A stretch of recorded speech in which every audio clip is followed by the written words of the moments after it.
Le hérisson n'a pas changé depuis 15 millions d'années. Il ressemble exactement à son ancêtre qui courait sous les pieds des bêtes préhistoriques.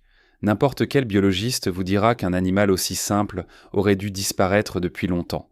Et pourtant, le hérisson fait quelque chose qu'aucun autre mammifère en Europe ne peut faire. Et quand les scientifiques ont découvert quoi exactement, ils ont commencé à l'étudier pour une raison complètement différente de ce que vous auriez pu imaginer. Un animal que la plupart d'entre nous ne remarquons que lorsqu'on le trouve écrasé sur la route.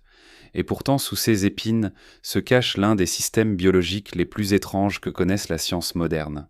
Un système si efficace que les compagnies pharmaceutiques s'y intéressent.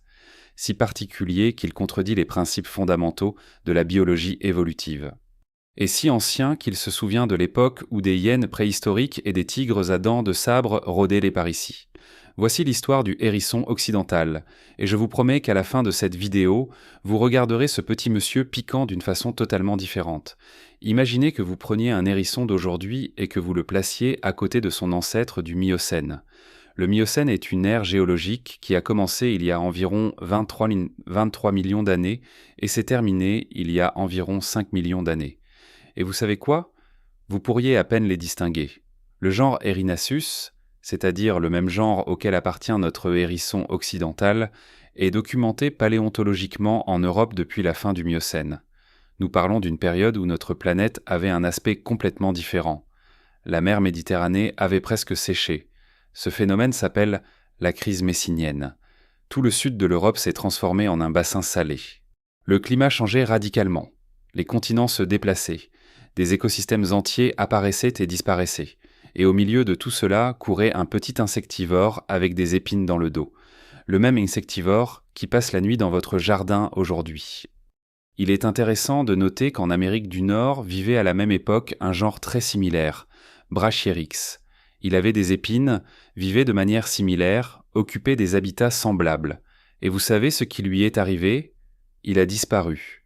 À la fin du Miocène, il a disparu du registre fossile et n'est jamais revenu. Mais son cousin européen a survécu. Il a survécu à la fin du Miocène, il a survécu au Pliocène, il a survécu à tout le Pléistocène avec toutes ses périodes glaciaires, il a survécu à l'extinction des mammouths, des rhinocéros laineux, des ours des cavernes, il a tout survécu. En République tchèque vivent deux espèces de hérissons, le hérisson occidental et le hérisson oriental. Les distinguer à première vue n'est pas facile, mais le western a des épines lisses dirigées vers l'arrière et une fourrure brune sur la poitrine, tandis que l'oriental a une bavette blanche et des épines qui poussent davantage dans toutes les directions. Les deux espèces se trouvent sur tout le territoire du pays, de la plaine jusqu'à 800 mètres d'altitude, et toutes deux partagent la même histoire évolutive vieille de millions d'années. Et voici le paradoxe qui empêche les biologistes évolutionnistes de dormir. L'évolution fonctionne normalement en poussant les espèces vers le changement. L'environnement change et celui qui ne s'adapte pas disparaît. C'est la soi-disant reine rouge.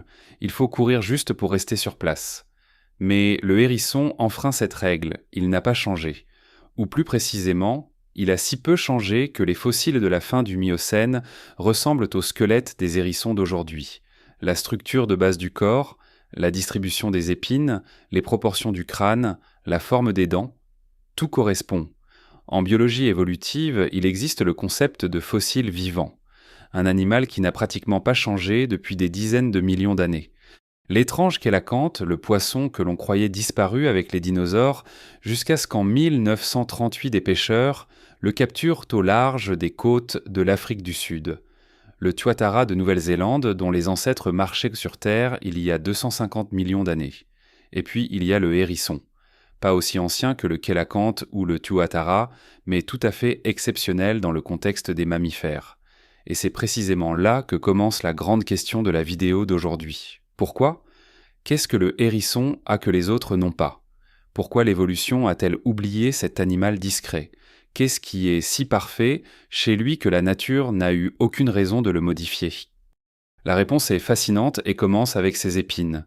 Quand on dit hérisson, la plupart des gens imaginent immédiatement les épines.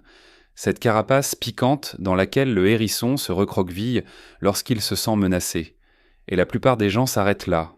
Des épines, bien sûr, une défense contre les prédateurs. Mais la réalité, c'est bien plus intéressante. Commençons par ce que sont réellement ces épines. Les épines du hérisson ne sont pas des piquants au sens strict du terme. Ce sont des poils modifiés. Chaque épine individuellement est creuse à l'intérieur, fabriquée en kératine, le même matériau que nos ongles ou nos cheveux. Mais à l'intérieur de cette épine se cache une structure sophistiquée. Imaginez un minuscule tube à l'intérieur duquel se trouve un rembourrage spongieux avec des cloisons. Quelque chose comme une construction sandwich utilisée par les ingénieurs de l'industrie aéronautique. La paroi extérieure est fine mais résistante. La structure intérieure la renforce contre la rupture. Et voici la première surprise. Les hérissons sont d'excellents grimpeurs. Ils grimpent aux arbres et aux buissons à des hauteurs de plus de 10 mètres, où ils cherchent des insectes et tombent parfois, ou sautent quand quelque chose les effraie. Un hérisson qui tombe fait quelque chose de génial. En vol, il se recroqueville de sorte que les épines soient dirigées vers l'extérieur et couvrent tout le corps. À l'atterrissage, les épines fonctionnent comme une zone tampon. Chaque épine se plie, absorbe une partie de l'énergie de l'impact et ralentit ainsi tout le corps. Le hérisson atterrit à une vitesse allant jusqu'à 15 mètres par seconde et repart sans aucune blessure. Ce n'est pas une légende urbaine. Des scientifiques de la société américaine Hedgehog ont démontré cela dans une étude dans laquelle ils ont testé les propriétés dynamiques des épines de hérisson à l'aide d'un pendule et ont découvert quelque chose d'incroyable. Dans certaines configurations, les épines de hérisson absorbent à l'impact autant d'énergie, voire plus, que les mousses industrielles utilisées dans les casques de protection. La société a développé sur la base de cette recherche un nouveau type de casque de football américain inspiré de l'anatomie du hérisson. Oui, le football américain s'inspire du hérisson, mais les épines ne sont que le début. La deuxième capacité du hérisson est tellement incroyable que lorsque les biologistes ont publié pour la première fois à son sujet, leurs collègues ne les ont pas crus. Le hérisson est en grande partie résistant au venin de serpent. En Europe vivent plusieurs espèces de serpents venimeux, et le plus répandu est la vipère commune, Vipera berus. Son venin contient un mélange d'enzymes qui détruisent les tissus, provoquent des hémorragies internes et peuvent dans certains cas tuer même un homme. Pour un petit mammifère de la taille d'un hérisson, une seule morsure de serpent devrait être fatale. Pourtant, le hérisson survit, et pas seulement ça, il l'attaque et le mange activement. Comment est-ce possible ? Les scientifiques ont découvert que dans le plasma sanguin du hérisson occidental se trouvent des protéines spécifiques, appelées macroglobulines, qui neutralisent les composants hémorragiques du venin de serpent.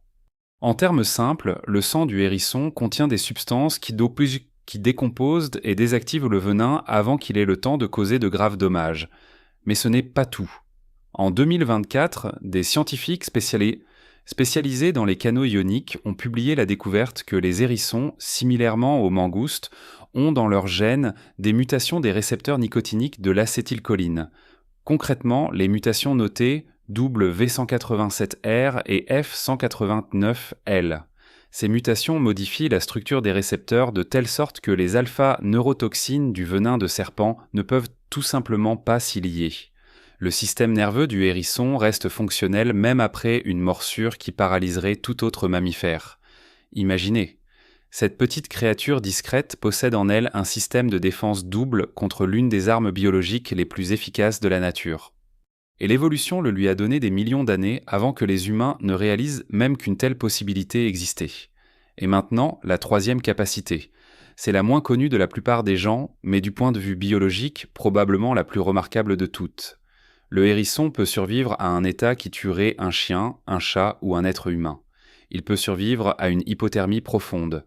Tout mammifère doit maintenir sa température corporelle aux alentours de 35 à 37 degrés Celsius. Si la température corporelle descend en dessous de 30 degrés, de graves problèmes apparaissent. Arythmie cardiaque, défaillance organique, mort. Chez l'homme, une descente en dessous de 28 degrés est considérée comme une hypothermie sévère avec un risque élevé de décès. Le hérisson peut réduire sa température corporelle à 2 à 5 degrés Celsius, 2 degrés, c'est-à-dire la température du réfrigérateur. Son cœur ralentit du rythme normal d'environ 190 battements par minute à seulement 20. La respiration se réduit à une inspiration toutes les quelques minutes. Les reins et le foie s'arrêtent presque. Du point de vue de la plupart des critères de diagnostic, Le hérisson dans cet état est cliniquement mort, et pourtant il vit, des mois entiers, tout l'hiver, parfois 6 mois d'affilée. Quand le printemps arrive et que les températures montent, le hérisson commence à se réveiller. Son corps se réchauffe à un rythme d'environ 1,9 degré par heure. La graisse brune stockée autour des épaules, de la poitrine et du cou fonctionne comme un four biologique. Elle se consume et produit de la chaleur qui réveille progressivement un organe après l'autre. Le cœur s'accélère, les poumons se dilatent, le sang se met en mouvement. En quelques heures, le hérisson est à nouveau parmi les vivants. Et attention, pendant toute la durée de l'hibernation, le hérisson ne souffre pas de déshydratation. Les études ont démontré que son organisme déplace l'eau de l'espace extracellulaire vers les cellules, se protégeant ainsi du dessèchement. Les ions potassium, sodium et chlorure se redistribuent pour maintenir les membranes cellulaires stables. C'est comme si le corps du hérisson avait un protocole de sauvegarde intégré qui s'active automatiquement quand la température descend en dessous du seuil critique. Cette capacité n'est pas partagée par de nombreux animaux. Oui, les ours, les marmottes ou les loirs hibernent aussi, mais aucun d'eux ne baisse sa température corporelle aussi drastiquement que le hérisson. Aucun ne survit aussi près du point de congélation pendant aussi longtemps. Le hérisson est à cet égard un extrême parmi les mammifères européens. Résumons donc. Nous avons un animal qui n'a presque pas changé pendant 15 millions d'années. Il a des épines qui fonctionnent comme un amortisseur industriel. Il a une double immunité contre le venin de serpent et peut pratiquement mourir la moitié de l'année puis revenir à la vie. Tout cela dans un corps qui pèse au maximum 1300 grammes et mesure 30 cm. Et maintenant, je vais vous dire quelque chose qui va rendre toute cette histoire encore plus étrange. Tout ce que je viens de vous dire ressemble à l'histoire d'un animal parfait, un survivant invincible, un Superman biologique en costume d'épines. Mais le hérisson a un côté sombre, et ce côté, les scientifiques l'ont longtemps ignoré, jusqu'à ce qu'il s'avère que c'est précisément lui qui pourrait être la clé de la compréhension de l'un des plus grands problèmes de la médecine moderne. Le hérisson est en réalité l'un des mammifères les plus sales d'Europe. Et je ne veux pas dire par là qu'il se roule dans la boue. Je veux dire que son corps est l'hôte d'une quantité incroyable de pathogènes, de parasites et de bactéries qui tueraient ou du moins affaibliraient gravement tout autre animal. Commençons par la surface. La peau du hérisson est littéralement un zoo de pathogènes. Les puces de l'espèce Archaeopsylla erinacei sont si communes sur les hérissons qu'elles ont reçu leur nom d'après eux. Les tiques de l'espèce Ixodes hexagonus, appelées tiques du hérisson, se trouvent sur les hérissons en nombres énormes. Un seul hérisson peut porter des dizaines, voire des centaines de tiques simultanément, et à cela s'ajoutent des mènes à des acariens, des stades larvaires de mouches et d'autres ectoparasites. Mais ce n'est que la couche extérieure. Regardons à l'intérieur. Les hérissons sont des porteurs avérés de Salmonella et de et pas n'importe laquelle, mais concrètement le sérotype Salmonella thylene qui est relativement rare chez l'homme, mais étonnamment courant chez les hérissons. Les études montrent qu'environ 28% des hérissons sont des porteurs asymptomatiques, c'est-à-dire qu'ils portent la Salmonella, l'éliminent, mais n'ont eux-mêmes aucun symptôme de la maladie. Les hérissons transmettent la leptospirose, une maladie bactérienne qui chez l'homme provoque de la fièvre, une insuffisance rénale et dans les cas graves la mort. Ils transmettent des mycobactéries, notamment Mycobacterium avium qui peut provoquer chez l'homme des infections pulmonaires. Ils transmettent Coxiella burnetii, l'agent de la fièvre Q. Ils transmettent la toxoplasmose. Ils transmettent Corynebacterium ulcerans, une bactérie toxigénique apparentée à la diphtérie. Et en 2025, l'Agence britannique pour la santé animale et végétale a identifié chez les hérissons un virus entièrement nouveau, simplement appelé artérivirus du hérisson HHAV, qui provoque une maladie systémique et la mort. Sur 143 cadavres de hérissons testés, 73% se sont révélés positifs. Donc le hérisson est une bombe biologique ambulante. Il porte la salmonella, la leptospirose, la tuberculose, la diphtérie, la toxoplasmose et des virus nouvellement découverts. Et pourtant il vit, il va bien, il court dans les jardins, chasse les insectes et se comporte comme si rien ne se passait. Et c'est précisément cela qui a attiré l'attention des scientifiques, car un mammifère normal avec une telle quantité de pathogènes soit tombe malade, soit meurt. Mais le système immunitaire du hérisson fonctionne différemment. Le hérisson et ses pathogènes ont atteint une sorte d'état d'équilibre de coexistence dans lequel l'hôte tolère la présence de micro-organismes sans déclencher une réponse immunitaire complète qui se nuirait à lui-même. C'est comme si le corps du hérisson disait « Bien, vous vivez ici, mais ne faites pas de problème ». Et précisément cette capacité, la tolérance envers les pathogènes, plutôt que leur élimination, est quelque chose que la médecine moderne étudie avec un intérêt énorme, car le système immunitaire humain n'a pas cette capacité.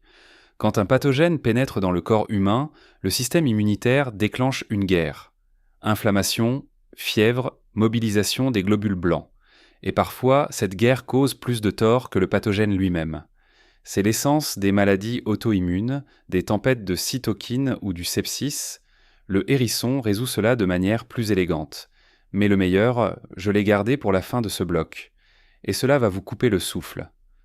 En 2022, une équipe internationale de scientifiques de Cambridge, du Wellcome Sanger Institute, du Statens Serum Institute du Danemark et des Jardins botaniques royaux a publié une étude dans la revue Nature, l'une des publications scientifiques les plus prestigieuses au monde. Et cette étude disait ce qui suit.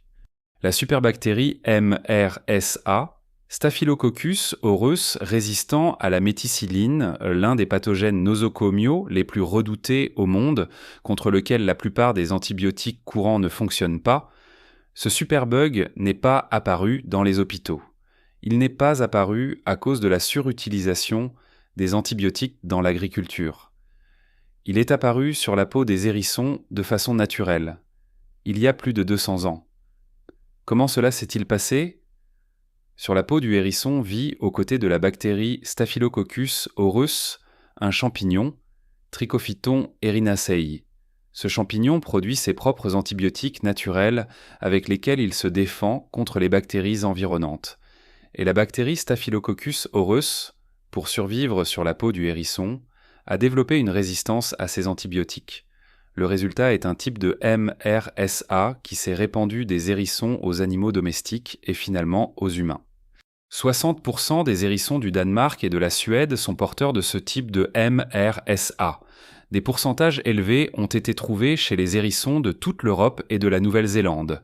Le docteur Evan Harrison de Cambridge a résumé en des mots qui ont changé la vision de la science sur la résistance aux antibiotiques. Nous pensons que le MRSA a évolué dans la lutte pour la survie sur la peau des hérissons et s'est ensuite répandu aux animaux domestiques et aux humains par contact direct.